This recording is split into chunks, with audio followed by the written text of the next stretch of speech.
Hello students, आज हम बात करने वाले हैं simple stress and strain on axial loaded members, या इन शॉर्ट हम कहें कि हम आज बात करने वाले हैं सिंपल स्ट्रेस और स्ट्रेन के बारे में। मैकेनिक्स ऑफ स्ट्रक्चर का जो इंट्रोडक्शन है हम उस पर भी बात करेंगे और उससे रिलेटेड जितने भी टर्म्स आपको पढ़ने चाहिए स्ट्रेस स्ट्रेन के लिए उसके बारे में भी हम बात करेंगे। बेसिकली स्ट्रेस और स्ट्रेन सुनने में बड़े ही छोटे से शब्द लगते हैं, पर ये यदि आप इनकी स्टडी करने जाएं तो सारे का सारा एनालिसिस ये स्ट्रेस और स्ट्रेन पर ही डिपेंड करता है। विदाउट स्ट्रेस और स्ट्रेन आप किसी भी मटेरियल का बिहेवियर नहीं जान सकते हैं।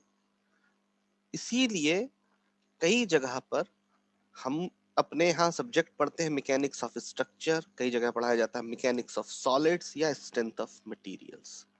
सो आज इस वीडियो लेक्चर में ये पार्ट 1 है वीडियो लेक्चर का। इसके कंटिन्यूएशन में पार्ट्स आते रहेंगे। ये पहला पार्ट है। ये स्ट्रेस स्ट्रेन के पहले पार्ट में हम बात करने जा रहे हैं। हमारा जो कोर्स आउटकम है वो ये कह रहा है कि analyse structural behaviour of materials under various loading conditions. ये हमारा कोर्स आउटकम है, जिसका प्रोग्राम आउटकम ये कहता है या लर्निंग आउटकम ये कहता है कि calculate simple stress and strain on axially loaded members and articulate significance of stress strain curve. तो स्ट्रेस स्ट्रेन कर्व हमारे अगले वीडियो लेक्चर में आएगा। इस वीडियो लेक्चर में हम बेसिक्स की बात करेंगे। तो चलिए शुरू करते हैं हम स्ट्रेस स्ट्रेन। स्ट्रेस स्ट्रेन शुरू करने के पहले ये जानना जरूरी है, एक इंट्रोडक्शन हम करें हमारे सब्जेक्ट का। हमारा जो सब्जेक्ट है वो है mechanics of structure, also called mechanics of materials, mechanics of solids और strength of material is a subject which deals with the behavior of solid object subjected to stresses and strains। यानी कि इस subject में हम क्या पढ़ते हैं, हम सॉलिड ऑब्जेक्ट्स का बिहेवियर आइडेंटिफाई या बिहेवियर को समझने की कोशिश करते हैं जिस पर स्ट्रेस और स्ट्रेन लग रहा है। The study of strength of material often refers to the various method of calculating the stresses and the strains in structural members such as beams, columns and shafts। Beam, column, shaft। यहाँ beam, column, shaft इसलिए कहा है beam subjected to the vertical loadings, ठीक है ना, as well shaft is subjected to the torsion, column is a compressive member, beam is subjected to the compression and tension both। तो यहाँ पर ये बात जानना जरूरी है कि हम स्ट्रेसेस बहुत ही इंपॉर्टेंट रोल प्ले करती हैं। आप जब फर्दर क्लासेस में जाएंगे तब आपको समझ में आएगा कि स्ट्रेस स्ट्रेन का जो बिहेवियर है, वो स्ट्रेस स्ट्रेन का जो पैटर्न है वही किसी भी मटेरियल के बिहेवियर को डिफाइन करता है। पहला टर्म रिजिड बॉडी, ये अपने आप में ही लिखा हुआ है रिजिड बॉडी। रिजिड हम इन जनरल टर्म्स कहते हैं कि he is very rigid. Rigid मतलब जिसमें कोई परिवर्तन ना हो, दैट्स इट। रिजिड बॉडी वह बॉडी होती है जिसमें लोड लगाने पर उसके डायमेंशंस में कोई भी चेंज ना हो, there is a no change in their dimension. और यदि आप लोड अप्लाई करते जाते हैं तो वो टूट जाती है। A rigid body is defined as body on which the distance between the 2 points never changes whatever be the force applied on it। यानी कि there is a no changes, उसके 2 पॉइंट पर आप लोड लगाते रहें और कोई चेंज नहीं आएगा। दूसरे आसान शब्दों में कहें कि रिजिड बॉडी ऐसी बॉडी होती है there is a no change in their shape, size, है ना, इन सर्टेन लोडिंग। और उसके बाद भी अगर आप लोडिंग करते जाते हैं, लोडिंग बढ़ाते जाते हैं तो it will break. Practically there is a no rigid body. कोई रिजिड बॉडी ऐसी नहीं है जिसमें कोई भी परिवर्तन ना हो। हाँ, ये हो सकता है उसमें परिवर्तन बड़ा ही माइन्यूट हो जो कि मेजरेबल ना हो। ठीक। डिफॉर्मेबल बॉडी है इलास्टिक बॉडी। इलास्टिक क्या है? इलास्टिक एक रबर बैंड लीजिए, उसको खींचिए, यू अप्लाइंग द लोड और उसको छोड़ दीजिए तो क्या होता है, वापस अपनी ओरिजिनल पोजीशन पर आ जाता है। ये इलास्टिक है जिसको हम कहते हैं ना, बचपन में हम गुलेल चलाते थे, उसको खींचा, पत्थर थ्रो किया, वो वापस आ जाता है। This after the removing the force or load, the its regain their original shape. This is called elastic body or a deformable body. A deformable body is defined as a body on which the distance between 2 points changes under action of some forces when applied on it. 2 point के ऊपर load लगाया, उसने अपनी position change कर ली, ठीक है ना? So this is the elastic body, और when you are remove that load तो ये वापस अपना रीगेन कर ले. The study of property of this body is called elasticity. यानी कि जब भी इलास्टिक बॉडी किसको कहते हैं? इलास्टिक, मैंने बताया ना अभी आपको कि अगर आप किसी उस पर फोर्स लगाएं तो वो अपनी डायमेंशन चेंज कर ले, और जैसे ही आप फोर्स हटाएं तो वापस अपनी ओरिजिनल डायमेंशंस को रीगेन कर ले, उसको कहते हैं हम elastic body. Elasticity, the study of elastic body is called elasticity. क्या है elasticity? The property of body by virtue of which tends to regain the original shape and size when deforming force is removed. जो उसको deformed कर रहा था, अगर उस force को हटा लिया, जैसा मैंने अभी आपको पहले बताया, तो वापस अपनी ओरिजिनल पोजीशन को रीगेन कर लेता है. ये कहलाती है elasticity. All solid shows the property of elasticity. जितने सॉलिड हैं वो इलास्टिसिटी की प्रॉपर्टी को शो करते हैं. इसीलिए इलास्टिसिटी बहुत इंपॉर्टेंट रोल प्ले करती है एनालिसिस और डिजाइन में. जब आप फ्यूचर स्टडीज में जाएंगे तब आपको इस चीज के बारे में समझ में आएगा. सो इलास्टिसिटी आपको समझ में आया होगा कि कोई भी बॉडी जब उस पर फोर्स लगाया जाए तो डिफॉर्म्ड हो गई, और जब फोर्स हटा लिया गया तो वापस अपनी ओरिजिनल शेप पर आ गई. That is the elasticity. Plasticity, just opposite of elasticity. एक बार डिफॉर्म्ड हुई फिर वापस अपनी ओरिजिनल शेप में ना आई, जो का तो डिफॉर्म हो गया. Ability of material to undergo irreversible or permanent deformations without breaking or rupturing, opposite of brittleness. टूटेगी भी नहीं, वापस भी नहीं आएगी, वो जिस शेप में उसी शेप में चली गई. कैसे समझे इसको? बच्चे क्ले से खेलते हैं, उस क्ले को खींच दीजिए आप तो लंबी हो जाती है, ठीक है? इलास्टिसिटी और प्लास्टिसिटी को समझाने का मैं बहुत अच्छा तरीका बताता हूँ, आप जीवन में नहीं भूलेंगे. एक रबर बैंड लीजिए, अपने दांतों के बीच में फंसाइए, उसको खींचिए और उसको छोड़ दीजिए. क्या होगा? आपके लिप्स पर आकर वो लगेगी. That is elasticity. When you remove the force it comes back to its original position. Plasticity, chewing gum है, च्युइंगम को खींचिए, उसको छोड़िए, वो लंबा धागा नीचे गिर जाएगा, वो वापस अपनी ओरिजिनल पोजीशन पर नहीं आई, टूटी भी नहीं, ब्रिटल भी नहीं हुई. So it is permanently deformed. So ये है प्लास्टिसिटी. इलास्टिसिटी मतलब जिसमें अपनी ओरिजिनल पोजीशन पर आ जाए, इलास्टिसिटी जिसमें अपनी ओरिजिनल पोजीशन पर ना आए, परमानेंटली डिफॉर्म्ड हो जाए. That is the plasticity. Stress, stress is the applied force or system of a force that tends to deform the body. Tends to deform the body. Note the words tends to. Why it tends to? Why not deform the body? जरूरी नहीं कि deformed हो ही जाए, वो deform करने का प्रयास है. फोर्स की डेफिनेशन हम क्या पढ़ते हैं? A force is an external agent which tends the which start to body or tends to start anything. यही पढ़ते हैं ना. Which stop the anything or tends to stop the anything. It's a external factor. Okay. So वो या तो रोकता है या रोकने की कोशिश करता है. Just like that. इसको आसानी से समझते हैं कि जो फोर्स के अगेंस्ट रेसिस्टेंस बॉडी ऑफर करती है, यानी कि जब किसी बॉडी पर फोर्स लगता है तो वो जो रेसिस्टेंस बॉडी के तरफ से आता है वो कहलाता है stress.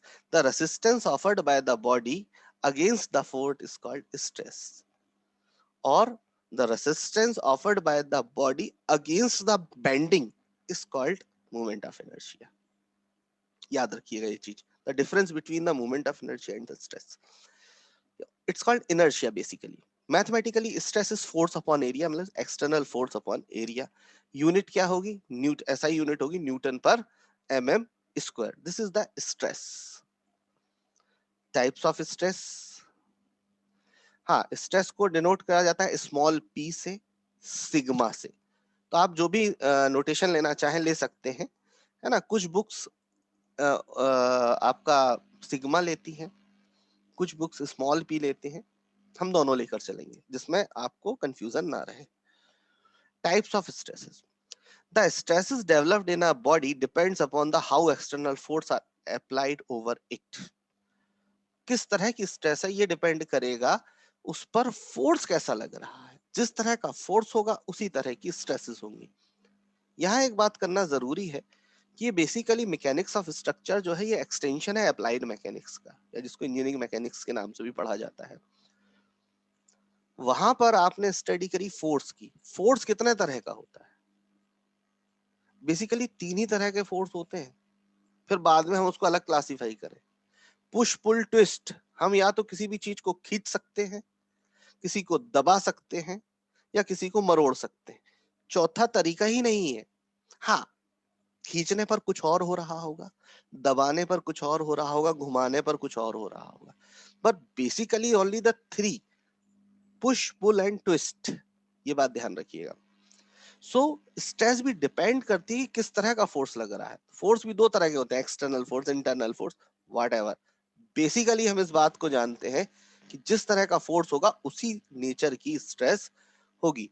So there are two type of stresses, normal stresses and the tangential stresses.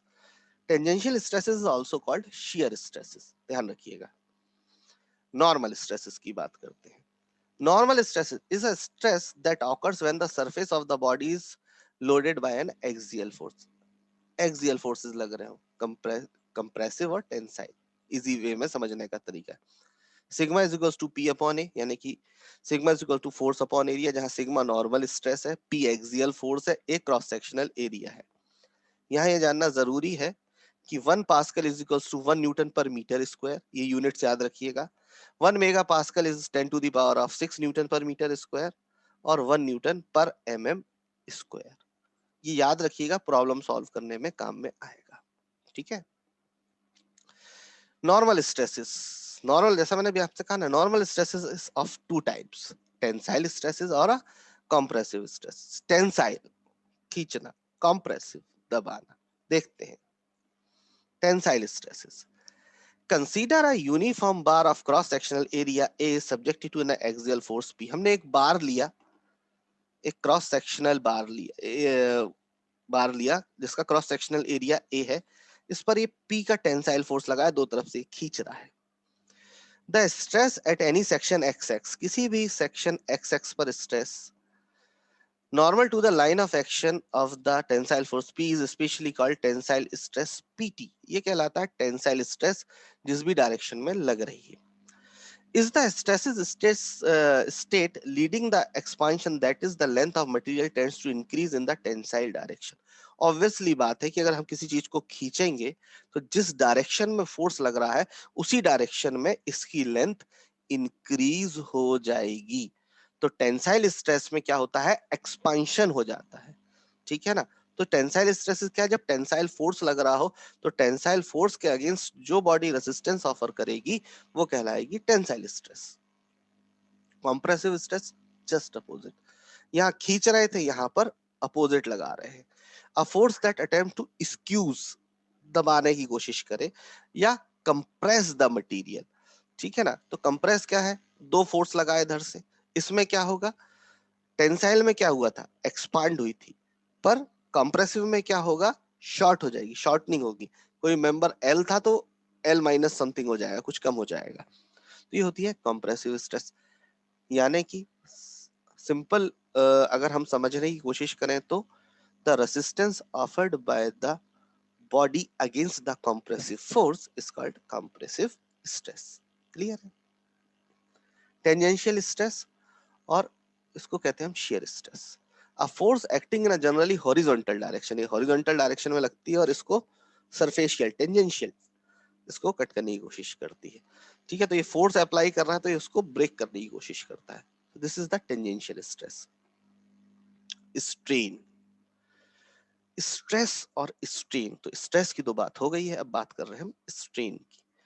Is the change in the size or shape of a body due to deforming force. जब भी फोर्स लगता है तो उसमें कोई चेंज होता है। तो स्ट्रेन की इक्वेशन इस तरह से बनती है, change in dimension upon original dimension.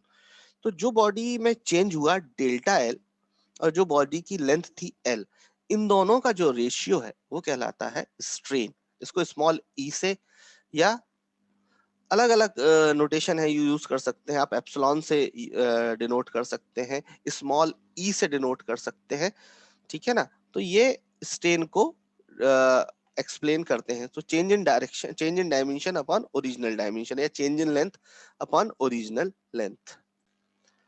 सो ये हुआ स्ट्रेन। अब बात करने जा रहे हैं हम टाइप ऑफ स्ट्रेन की।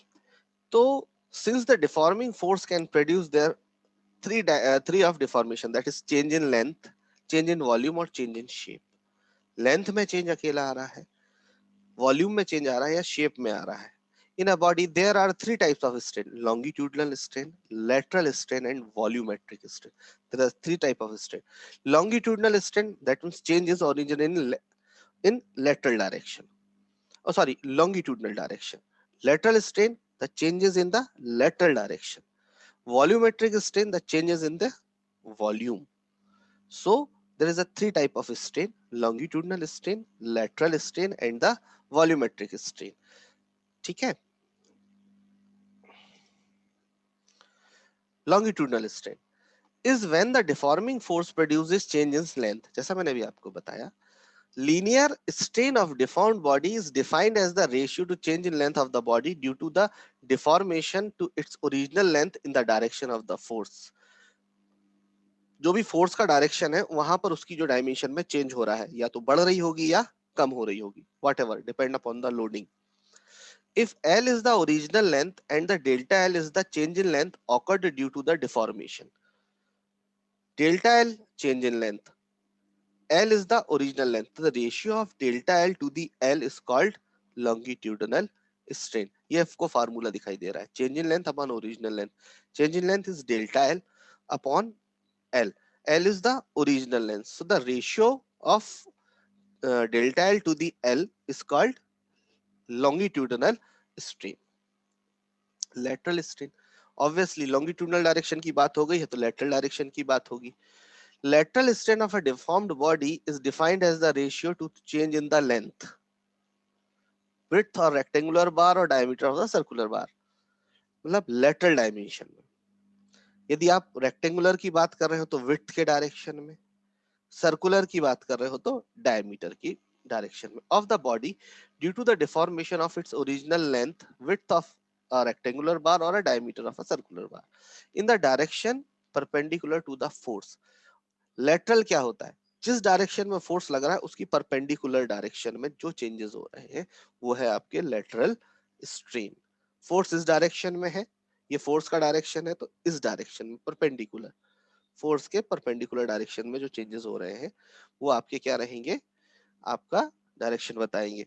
इससे देखते हैं, मोबाइल फोन से मैं आपको बताने की कोशिश करता हूं कि ये लेटरल डायरेक्शन है, ठीक है ना।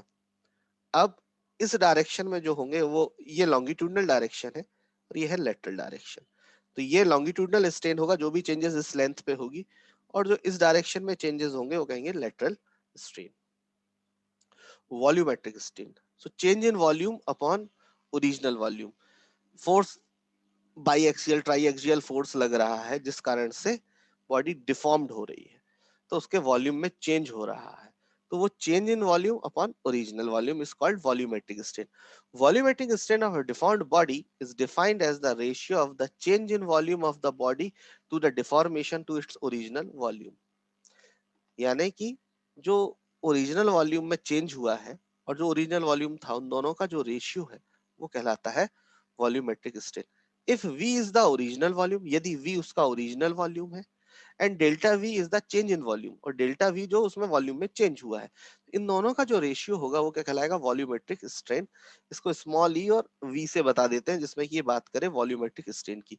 सो डेल्टा v अपॉन v, तो समराइज करें, longitudinal strain delta l upon l, volumetric strain delta v upon v।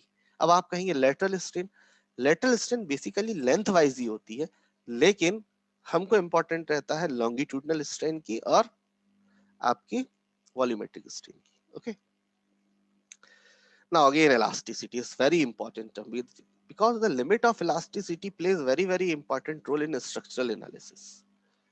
Elasticity is the tendency of the solid material to return their original shape after being force are applied on them. जैसे हमने बात की कि वो वापस अपनी original position पर आ जाता है. When the force are removed, the object will return to its initial shape and size if the material is elastic. यदि मटेरियल इलास्टिक है तो वह अपनी ओरिजिनल पोजीशन पर वापस आ जाएगा. In other words, the deformation disappears completely after the removal of external force.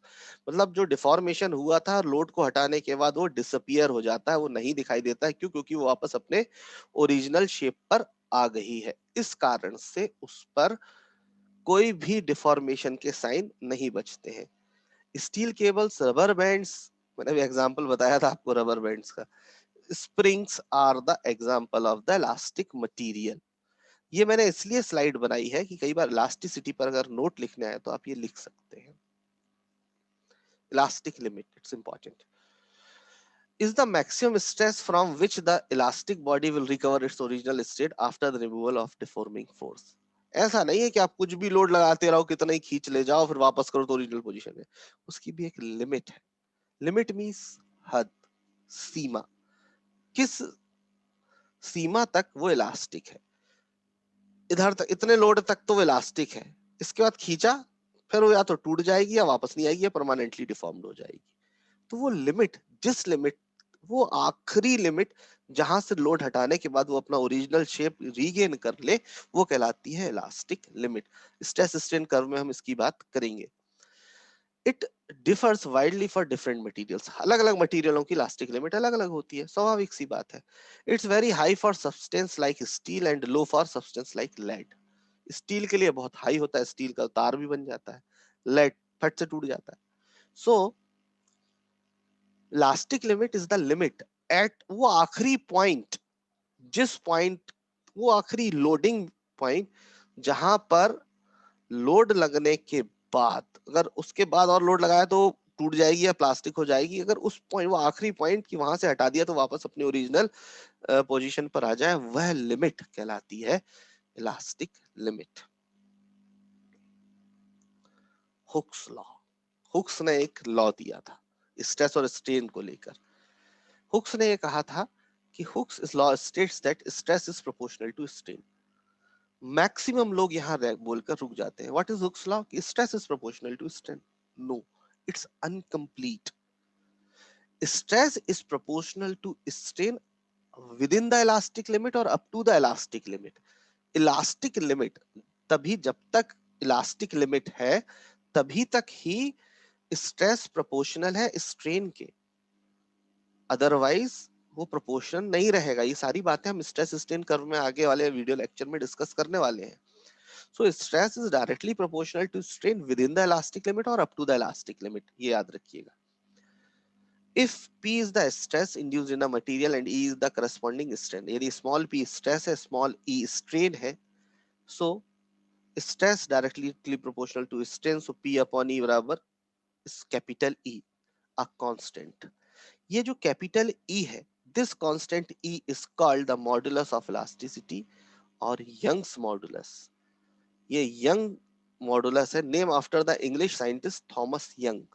ये establishment Thomas Young ने किया था, जिन्होंने एस्टेब्लिश की बात कि stress is proportional to strain, है ना, within the elastic limit. ठीक है ना. तो एक कांस्टेंट उनके नाम पर दिया गया, वो कहलाया यंग्स मॉडुलस. ये ई कहलाया इलास्टिक मॉडुलस ऑफ इलास्टिसिटी भी कहते हैं इसको, और यंग्स मॉडुलस भी कहते हैं, जो किसके नाम पर है? Thomas Young. यहाँ एक बात जानना जरूरी है. It has been later established that Hooke's law is valid only up to a stress called the limit of proportionality which is slightly less than the elastic limit. हम इलास्टिक लिमिट है, ये बहुत काफी समय बाद इस बात पर ये एस्टेब्लिश हो पाया कि भाई वो स्ट्रेस और स्ट्रेन का जो रिलेशनशिप है वो लिमिट ऑफ प्रोपोर्शनैलिटी तक है, जो कि इलास्टिक लिमिट से थोड़ी सी कम होती है. अभी लिमिट ऑफ प्रोपोर्शनैलिटी क्या होती है ये हम स्ट्रेस स्ट्रेन कर्व में डिस्कस करेंगे. अभी तो आप यही याद रखिए कि stress is proportional to strain within the elastic limit. ये थॉमस यंग साहब हैं, जिनके नाम पर मॉडुलस ऑफ इलास्टिसिटी है.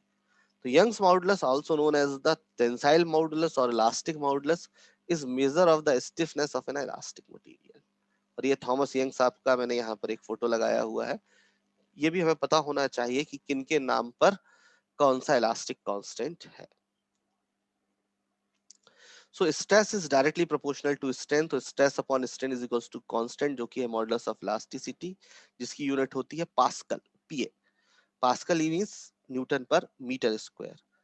If the modulus of elasticity of a material is large, यदि किसी मटेरियल का मॉडुलस ऑफ इलास्टिसिटी बहुत अधिक है, बड़ा है, it means a larger stress will produced only a small strain, वहां पर स्ट्रेस ज्यादा प्रोड्यूस होगी और स्ट्रेन कम। ऑब्वियस बात है, यहाँ देखिए ना, डिनोमिनेटर में क्या है, स्ट्रेन। जब स्ट्रेस बहुत अधिक होगी, या ये सॉरी मॉडुलस ऑफ इलास्टिसिटी बहुत अधिक होगा, कब होगा, जब उसका डिनोमिनेटर की वैल्यू कम हो, यानी स्ट्रेन की वैल्यू कम हो। ऑब्वियसली स्ट्रेस की वैल्यू क्या होगी, ज्यादा होगी। ये कहना चाह रहा है। सो ये आज हमने देखा भाई स्ट्रेस स्ट्रेन का बेसिक पार्ट 1। आई होप ये बेसिक चीजें आपको समझ में आई होंगी। इसके पार्ट 2 में हम इसकी आगे की बात करेंगे। आई होप ये वीडियो लेक्चर आपको अच्छा लगा होगा और ये बेसिक्स चीजें आपको समझ में आई होंगी स्ट्रेस और स्ट्रेन की। नेक्स्ट वीडियो लेक्चर में हम बात करेंगे इसके आगे। Thank you.